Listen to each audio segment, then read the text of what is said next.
Bonjour. Aujourd'hui, nous sommes à Mombasa. Mombasa qui est une deuxième ville du Kenya. Aujourd'hui, nous sommes venus pour visiter le site For Jesus, un site érigé en l'honneur des gens qui ont combattu les Blancs pour que ce site ait son sens, mis en œuvre, construit par l'architecte Giovanni Battista. Le site plutôt faisant ses débuts en 1593 et 1596 sous le règne du roi Philippe II, et le roi d'Espagne et du Portugal. Voilà. Il régnait en Espagne et en Portugal. Voilà. C'est ainsi que nous avons notre frère Kenyan. Ensemble, nous allons continuer la vidéo en Swahili. Okay. Yani ndugu zetu wapenzi, leo tuko Mombasa. Mombasa tumekuja ili tuone eneo ambayo inaitwa For Jesus. Eneo nzuri sana, eneo ya maana sana ndani ya nchi Kenya. So tuna ndugu yetu Mkenya ambaye atatusaidia ili tuelewe mambo mengi sana, mambo mengi ya muhimu sana. Habari yako ndugu? Salama kabisa. Wewe unaitwa nani? Kwa majina naitwa John. John. Okay, hapa tuko For Jesus. Hapa tuko For Jesus. Unaweza kufuatilia kidogo? Na hii ndo the model ya For Jesus venye imetengenezwa. Ndio. Na imetengenezwa kwa muda wa binadamu, and that's why inachukua jina For Jesus. Ndio. For Jesus iko na kichwa, ndio, iko na mikono na pia iko na miguu. Okay, iko na mikono na kichwa na miguu. Yeah. Na ilitengenezwa na Waportuguese Waleno. Ndio. Na ilianza kutengenezwa back in 1593 up to 1596. Ilichukua muda wa miaka 3 kutengeneza. Ndio. Na macho ilichukua muda wa miaka 3 kutengeneza. Miaka 3 kutengeneza.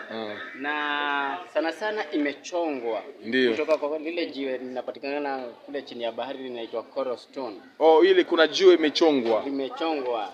Like 70% limechongwa kwa hiyo jiwe la coral stone. Na wakati For Jesus ilikuwa inatengenezwa, ilikuwa na 4 entrances. 4 entrances. Yeah. Main one is the main gate yenye mmetumia kuingia. Ndio. Saa hizi tumesimama mahali hapa. Oh, sasa hivi tuko hapo sasa hivi. Sasa hivi tuko hapa namba samba hapa. Hapa kwenye namba samba kunaitwa Portuguese wall painting. Tukiingia hapa ndani. Yes. Tukiingia hapo ndani tutapata michoro zenye zilikuwa zimechorwa na Waportuguese. Ndio. So hapa kwa kichwa For Jesus ni captain wa majeshi wa Portuguese alikuwa anaishi hapa. Captain wa majeshi. Yeah, wa Portuguese. Na yule captain mwenye alikuanga in charge wakati For Jesus ilikuwa inatengenezwa, alikuwa anaitwa Captain Matias Mende. Yeye ndo alikuwa anaishi hapa, hiyo ni nyumba lake. Then pia hapa kwa kichwa kuna some 2 passages. Moja inaitwa the passage of arches, nyingine inaitwa the passage of steps. Zilikuwa zinatumika tofauti. For the passage of arches ilikuwa inatumika kuingiza mabunduki, marisasi, zilikuwa zinapitia hapo kwa the passage of arches. Then vitu kama chakula na madawa zilikuwa zinatumia the passage of steps. Then kuna kingine kajia kwa mahali hapa kanaitwa the escape route ama the secret passage. Kalitumikanga na Waportuguese kupotea wakati walikuanga invaded ama overpowered by the Omani Arabs. Okay. So For Jesus imekuwa controlled na watu watatu. Wa kwanza walikuwa ni Waportuguese wenye walitengenezanga. Then the Omani Arabs. Ndio walikuwa wa pili sasa. Hao ndio walikuwa wa pili. Then wakakuja wengine wanajiita wa British wakati wa East Africa Scramble for the Africa. Okay. British walikujanga hapa in 1895 waka convert For Jesus wakaifanya prison. Okay, ikakuwa prison sasa. Yeah. Hapo ndio kwenye walikuwa wanafungia the resistant. Watu kama Mekatili wa Menza, famous Mijikenda Uma alikuwa amefungiwa hapa ndani. Okay. Now during the Omani Arab time yenye ilianzanga in 1698, during their time walikuwa wanafanya slavery, walikuwa na conduct slavery, walikuwa wanauza watu kama slaves. Okay. Na in fact walikuwa wanapitishia some of the slaves hapa, wanaweka kwa room, nitawaonyesha kwenye iko. Ndio wapelekwe to Bagamoyo market in Zanzibar. Okay. Hapa ndani ya Fort Jesus kuna some key areas.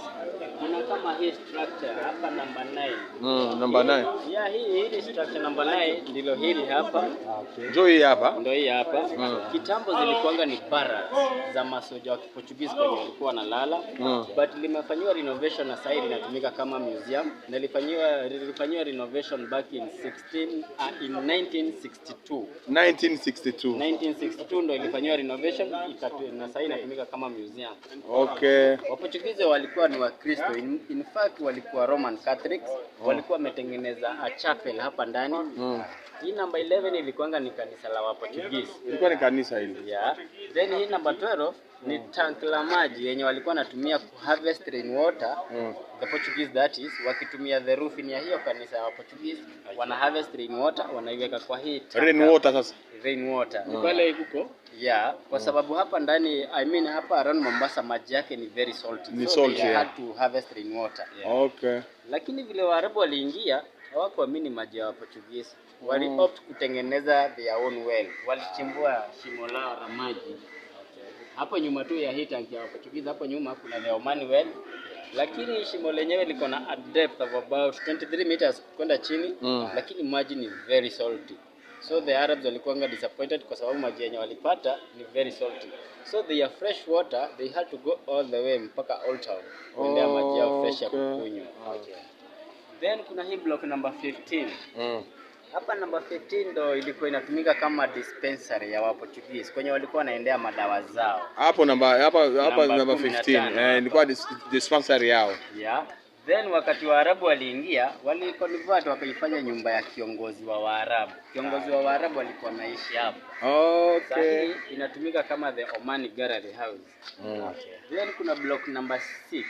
Block number 6 ni hii iko hapa nyuma yetu, the reddish one. Okay. Hapa ndo kwenye Waarabu walikuwa wanafanyia mikutano zao. Hapa sasa. Yeah, kunaitwa ukumbi wa Mazurui ama the Mazurui Hall. Na ndani ya hiyo room kulikuwa na a treaty ilisainiwa between the Arabs and the British.